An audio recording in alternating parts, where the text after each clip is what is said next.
کو بلند کرے۔ چند چیزیں میں ذکر کر دیتا ہوں کہ علماء اہل حدیث جو ہیں ان کے کچھ خصوصیات، آپ لاکھ اختلاف کریں، آپ کر سکتے ہیں، کرنے کا حق بھی رکھتے ہیں، لیکن چند چیزیں ایسی ہیں کہ جو علماء اہل حدیث ہیں انہوں نے یہاں پر کی انقلابی صورتحال پیدا کی بر صغیر کے ماحول کے اندر۔ نمبر ایک اس کے اندر یہ ہے کہ ہمارے یہاں عوامی سطح کے اوپر جتنی بدعات کا اور شرک کے حوالے سے جو ایک ماحول تھا، اس کے اوپر بند باندھنے کے لیے جتنی کاوش ان لوگوں نے کی، اللہ تعالیٰ اس کا اجر انہیں عطا فرمائے۔ کوئی شک نہیں کہ اگر علماء اہل حدیث یا ان کی محنتیں، ان کی کاوشیں نہ ہوتیں تو یہ سلسلہ جتنا مزید بگڑ چکا ہوتا، یہ قابو میں نہ ہے۔ تو یہ کریڈٹ دینا چاہیے کہ ان کے ذریعے سے اور ان کی بھرپور محنت کے ذریعے سے یہ بدعتیں ہیں یا شرکی افعال ہے جو ہمارے یہاں، اس کی روک تھام میں بڑا فائدہ ہوا ہے۔ دوسری چیز علماء اہل حدیث کے حوالے سے میں ذکر کر دوں کہ ایک جسے کہتے ہیں نا تقلیدی ذہن کا خاتمہ، یہ ان کے لیے اللہ تعالیٰ ثواب دے وہ مستحق کرے، اس میں کوئی شک نہیں کہ ہمارے یہاں جس انداز کے اندر بر صغیر کے ماحول میں تقلید کا عنصر بیٹھا ہوا تھا اس کو توڑا۔ ہمارے یہاں بدگمانی بھی لوگ اکثر کرتے ہیں نا کہ بھائی وہ یار یہ شاید ابو حنیفہ کو نہیں مانتے، ایسی بات سب کی عزت اور احترام کرتے ہیں، آپ کبھی بیٹھے بات کریں، ملاقات کریں، کتابیں پڑھیں،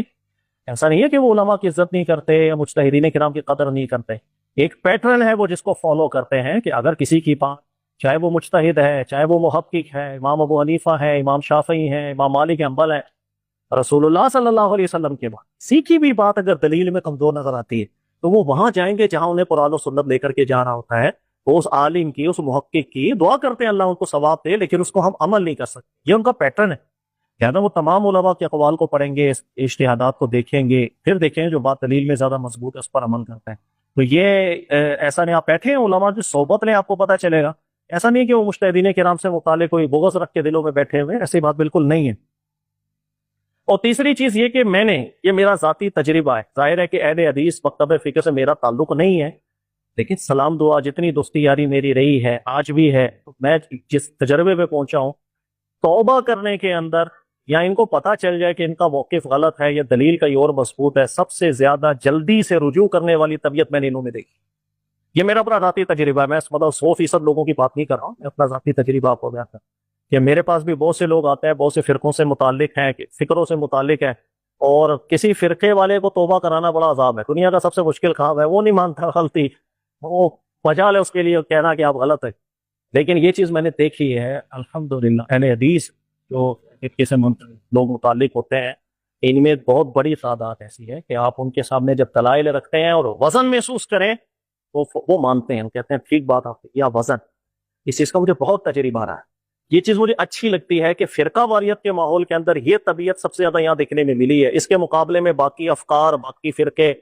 وہ توبہ کرنا تو ان کے نصیبوں کے اندر جیسے شاید دکھا ہی نہیں ہے،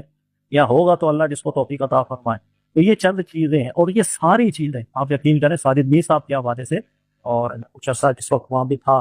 تو میں سنتا تھا، ان کی ذہن کی وسعت ایسی، یہ تربیت ایسی ہی کر رہے ہوتے تھے، اور ان کی مسجد کی جو لوگ تھے آپ ان سے بھی اگر ملاقات کریں گے نا، ان کا بھی دماغ ایسا زبردست ہے، سوچ ایسی پیاری ہے، ظاہر ہے وہ جن کو سنتے جن کے ساتھ رہے ہیں تو ان کی ویسے ہی نکھار آ جاتا ہے۔ تو اللہ تعالیٰ توفیق عطا فرمائے، اور یہ جو کاوشیں علماء اہل حدیث کی رہی ہیں اللہ تعالیٰ انہیں بھی قبول کرے۔ غلطیاں کوتاہیاں سب میں ہوتی ہیں بھائی، ان میں بھی غلطیاں ہیں، باقیوں میں بھی ہیں، ہر بندے کو اصلاح بھی کرنی ہے، لیکن جو چیز تعریف جس پر بنتی ہے کنجوسی نہیں کرنی چاہیے۔ ہمارے یہاں کنجوسی بھی بہت ہو جاتی ہے، یا دوسرا فرقہ ہے تو غلط ہی ہوگا، وہ صحیح ہو ہی نہیں سکتا۔ ارے وہ مسلمان ہیں، کلمہ گو ہیں، اور بہت قابل لوگ ہیں، بہت پڑھے لکھے لوگ ہیں، دلائل میں غور و فکر کرنے والے لوگ ہیں، اور آپ یقین کریں کہ ہماری نجی محفل کبھی ہوتی ہے تو اس کے اندر ایسے ہی اگر وہ البانی صاحب کی تحقیق بیان کریں، ان سے اچھی تحقیق سامنے رکھتے تو وہ بالکل کہتے ہیں یار یہ بات وزنی کر کے جا رہا ہے، ٹھیک ہے نا۔ تو اللہ تعالیٰ جل عطا فرمائے، سبھی ہمارے بھائی ہیں، اور خطائیں بھی ہوتی ہیں، اللہ تعالیٰ اسے بھی درگزر کرے، دل کو وسیع رکھنا چاہیے۔